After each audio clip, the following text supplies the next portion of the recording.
현대전에 익숙하지 않은 북한군들 드론에 당하고 있습니다. 북한 병사가 인간 미끼가 됐다라는 이야기가 들리고 있습니다. 이 북한군이 우크라이나의 드론 공격에 아무런 힘도 못 쓰고 허공만을 응시했던 당시 모습 보고 오시겠습니다.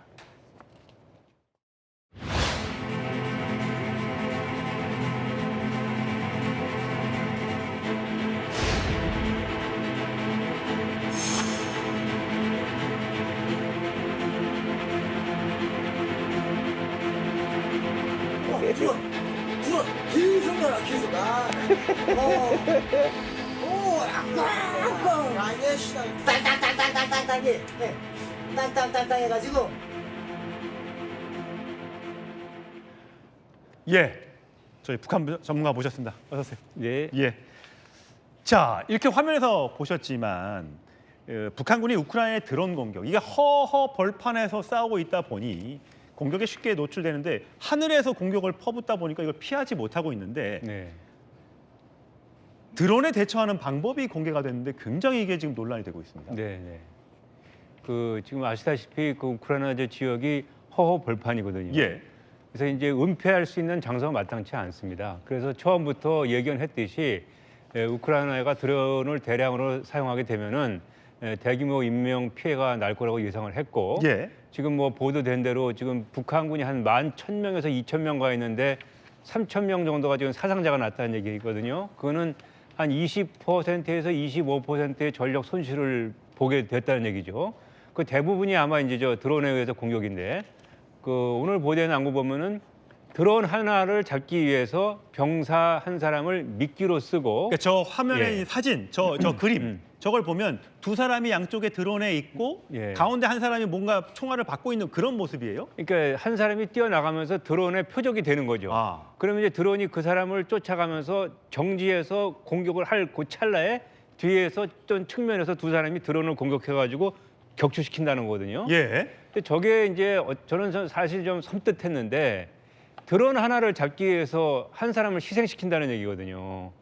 말도 안 되는 일이네요. 우리 서방 군대의 교리로서는 전혀 상상할 수가 없는데, 예. 그만큼 북한군이 드론을 잡아야 된다는 절박함도 있겠지만, 한편으로는 저게 상당히 원시적인 방법이긴 하지만 병사를 희생할 정도로 저렇게 쉽게 사람 목숨 하나를 이렇게 희생할 정도로 북한군이 어떻게 보면 잔인할 수도 있고, 예. 정신전력을 그렇게 교육시킬 수도 있고, 그런 부분에서 상당히 우리로서는 좀 경계해야 될 부분이 드론 작전 통해서 나타났다고 저는 보고 있습니다. 과거 2차 세계대전 당시에 일본군이 가미가제라고 했었나요? 그런 게 지금 떠오르는 정도인데 네. 지금 벌써 북한 군인의 우크라이나에 가서 사망자가 3,000명이 넘는다라는 네. 지금 얘기가 나오고 2차 파병까지 얘기하고 있다는데 예. 저런 식으로 사람을 희생시킨다고 하면 얼마나 많은 사람이 더 죽어야 되는 겁니까? 예, 지금 결국 그거는 이제 전쟁이 언제 끝나느냐고 연결되어 있고요. 지금 사실 동절기인데 아마 날씨가 더 추워지게 되면은 차량뿐만 아니고 인력도 움직일 수가 쉽지 않아서 예. 지금 막바지에 저렇게 대규모 이제 인해 전술 비슷하게 병력을 투입하고 있는 것 같습니다. 다만 이제 더 큰 희생이 나서는 안 되겠죠. 그런 차원에서 내년 봄으로 넘어가면은 트럼프 행정부 출범하면서 이제 이 우크라이나 전쟁도 좀 종착역을 향해서 달려가고 있기 때문에 지금 현재가 우리가 볼 수 있는 가장 최대의 피해가 나는 최악의 전투 상황이다, 이렇게 생각이 됩니다. 이게 빨리 전쟁이 끝나서 희생자가 덜 나와야 할 텐데 트럼프 대통령이 취임을 하게 되면 즉시 전쟁을 중단하라고 압력을 넣을 것이기 때문에 과연 종전이 될지 휴전이 될지 좀 지켜보도록 하시죠. 근데 모스크바 군 병원에 입원 중인 북한군의 모습으로 추정되는 영상이 하나 공개가 됐습니다. 이번에는 우크라이나 측이 아닌 친러시아 매체에서 공개한 겁니다. 표정이 좀 눈에 띕니다. 보시죠. Good? Сосал? Ну скажи да, пидорас, сука. 예, 이번에 김근식 실장님께 여쭤볼게요.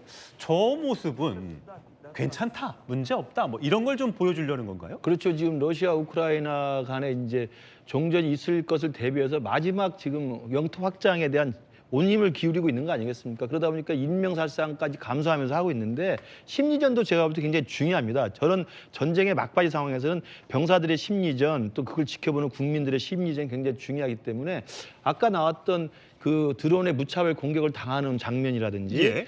한 명을 미끼로 써서 드론 공격에 대응하는 그 북한군 병사로 추정되는 자필 메모라든지 이런 건 우크라이나 쪽에서 공개를 한 거거든요.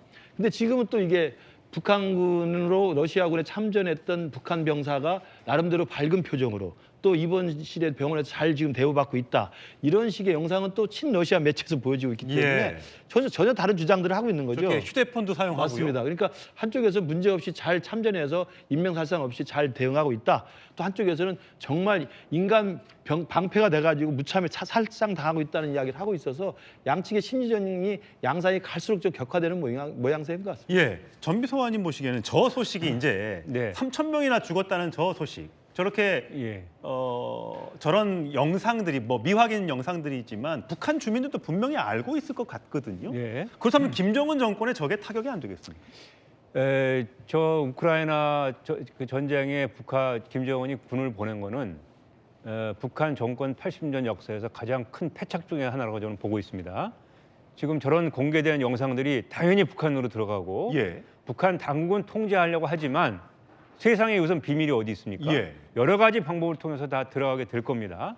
그리고 오늘 보면은 저 병사들 뭐 출신지도 나왔는데 뭐 고위급들의 부모 자식들은 저 병사들은 없는 것 같아요. 그랬겠죠. 예? 뭐 그런 모든 것들이 지금 북한 사회 내에 침투해서 이제 전파되게 되면은 북한 주민들도 남한이나 북한이나 자기 자식 소중하게 생각하는 똑같은데 그렇죠. 내 자식, 내 주변에 있는 자식들이 저렇게 인간 방패가 돼가지고 그 희생됐다는 것을 알게 되면은 당연히 저 부모들이 가만히 있을 수가 없고 아무리 북한이 독재 체제고 폐쇄 체제라고 하더라도 내 자식, 내 가족의 희생이 관련된 문제이기 때문에 저거는 어떤 형태로든 정부에 대한 김정은 정권에 대한 반대 움직임으로 표출될 수가 있습니다. 예. 이런 것들이 이제 전체적으로 이제 모여져 가지고 제가 보기에는 우리가 조만간 지금까지 보지 못했던 상당히 큰 어떤 혼란이랄까 소요 사태가 북한에 날 이런 수가 있다. 것이 저는 북한 내부에서 일어날 가능성이 굉장히 높아지고 있다고 보고 있습니다. 지금 사실 휴전선 부근에서는 뭐 방벽을 세우고요. 그게 이제 우리의 공격을 막겠다는 것인지 아니면 본인들의 탈출을 막겠다는 건지 아직 알 수는 없으나 네. 그런 것들도 다 그런 거의 일환으로 볼 수 있는 겁니다. 그렇습니다. 지금 뭐 방벽을 쌓는 거, 또 지대를 만들어 놓는 거, 또 북한 내부에서 뭐 평양 문화 어업법이라든가 예. 남한의 그 문명이 침투되는 걸 막기 위한 법 제화까지 하고 있는 상황이기 때문에 상당히 북한 정권으로서는 내부 통제를 하는데 지금 사실 굉장히 신경이 곤두서 있습니다. 예. 그런데 대단히 유감스럽게도 이 북한 군을 러시아에 보낸 저 조치는 북한이 지금 극도로 신경 쓰고 있는 불안해하고 있는 내부 통제를 하는데 상당히 그 반작용을 일으킬 것이기 때문에 결과적으로는 그 먼 안목에서 봤을 때 북한 정권의 큰 패착으로 역사에 남을 것이라고 저는 생각합니다. 예.